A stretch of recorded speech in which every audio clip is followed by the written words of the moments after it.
Hey, right here. Dallas Erickson, good to see you. Jim Brummit, thanks for coming in. Guys, you're both from the Bitterroot Valley. You're hammers, right? Yes, sir. Ham radio operators. We're going to be talking about an event that you guys and your crew are putting together to introduce us to ham radios, but really share with me what exactly is a ham radio or an amateur radio operator. What exactly is this? Well, we're a group of volunteers. Everything we do is all volunteer. Okay. We are licensed by the government with frequencies allocated by the federal government covering the whole RF spectrum.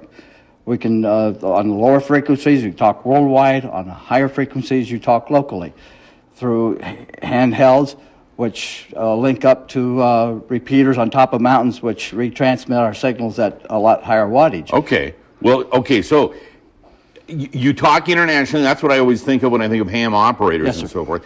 And I understand that during emergencies, a ham operator is very valuable, or amateur radio operator. But what about cell phones, guys? Haven't they kind of outdated the radios?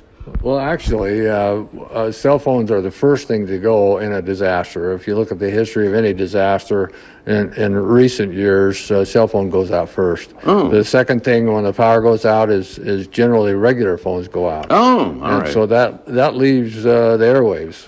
So for emergency use, you guys are put to the test, I guess, quite a bit, and that's how you help us out. Yes, we are also the backup communications for the NASA and space program. You talk to the astronauts too? Yes, when we have a ham, every astronaut has to have a ham license because that's the backup communications. That is crazy. And when they allow one ham's got some time on the shuttle, we actually can talk to them on they got a ham station right at the ISS. Well, I can see why this would be a fun hobby to have, but more than a hobby, it's also a great backup system. That's what this event is about, I understand. Guys, tell us what's going to be going on this weekend and where.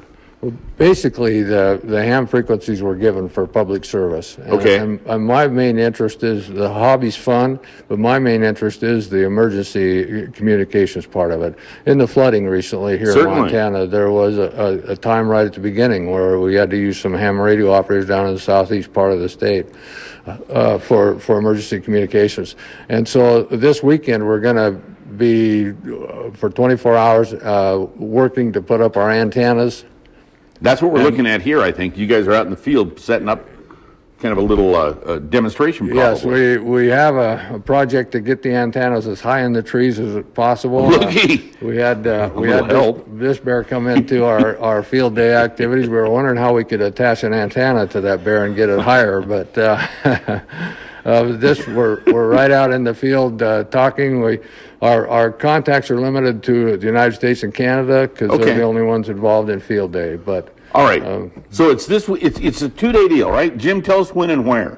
Larry Creek Campground, which is between Florence and Lolo. Okay. The contest starts at noon Saturday and ends noon Sunday. We operate 24 hours. The object is to make as many contacts as possible in the 24-hour period, and we earn points through the ARRL as a kind of a reward of how well you operate. The whole idea is to operate under emergency conditions, under emergency power. There's got to be more information on our website. How do we do this?